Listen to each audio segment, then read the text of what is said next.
welcome to the Inspiration and Enlightenment Slow Talk. Today I'm going to discuss globalization in the context of enlightenment. Globalization is a bit of a hot topic because people are scared of it. That's natural. It's a natural reaction because globalization means the breaking down of borders. Borders protect, and when borders fall, that's scary. But borders also fence in and restrict, which people dislike as well.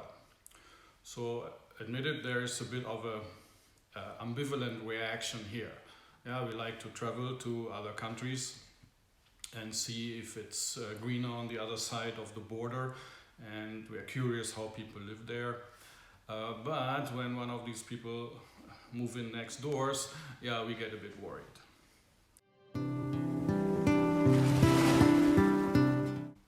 In the context of enlightenment, globalization is good and it's inevitable. The brother and sisterhood of mankind has been foretold since long, hundreds of years, and that it will be the Aquarian Age that will make it happen. And the Aquarian Age is already upon us. People also complain that large corporations and institutions profit from globalization, and that feeds conspiracy theories. Yeah, it's true that those large corporations and institutions became larger and more powerful through the globalization, but the globalization will also profit individuals. I'll get back to that in a minute.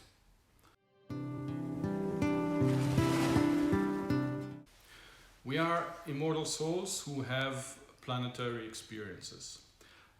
These planetary experiences come with the sense of separation. The sense that we are alone in this world, that we are separated from security and supply, that we're separated from other souls and the higher self. But this sense of separation is an illusion. We souls, as souls, we are already united. We are one. And the union of mankind on this planet does not really need to be created. It just needs to be realized.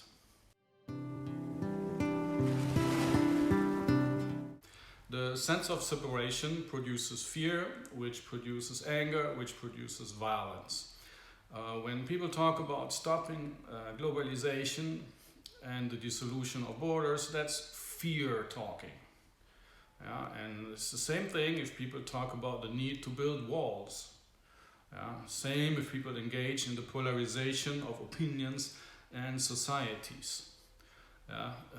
People who do that, they are slaves to the delusive sense of separation.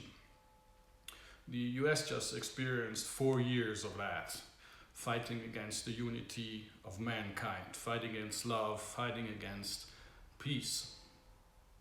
England too just succumbed to the sense of separation.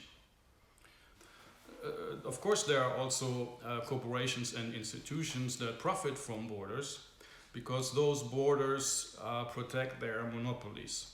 So there is fear and there is monetary interest in stopping globalization and the unity of mankind.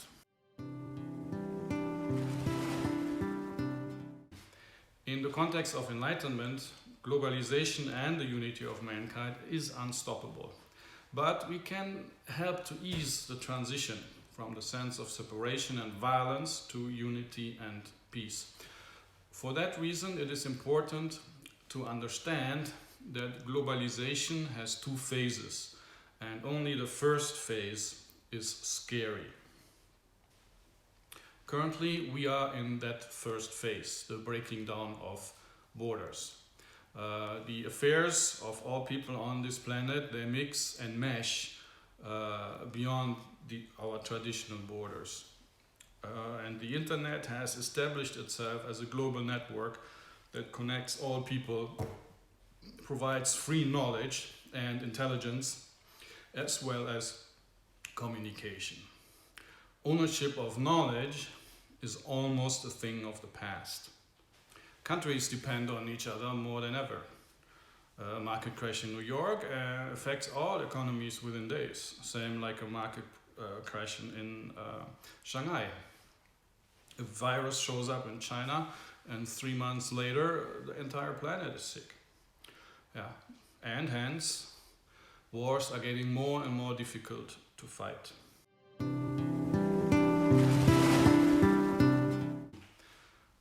Let's talk about the second phase of globalization. The second phase is the empowerment of individuals. Yeah, now with the global knowledge and communication network in place, individual people can make a huge difference. And this is already happening. Yeah, solutions to critical issues that we have today do not come from institutions or corporations, they come from individuals. Yeah, for example, the Ocean Cleanup Project, yeah, or microfinancing. Yeah, and there are thousands of non-profit organizations that deal with specific local issues. If you want to get an idea of what's going on already, yeah, listen to TED Talks. Yeah, they show how individuals can make a difference. I also add a couple of links in the video description.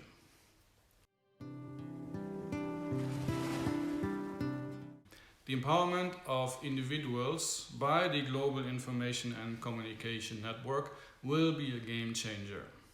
It will allow the higher self to work both on an individual and global level, orchestrating the union of mankind. And soon, we're gonna build pyramids again. Thank you for watching this episode of the Inspiration and Enlightenment Slow Talk. Please help spreading the light with a like and a share, and don't forget to subscribe. Love and light.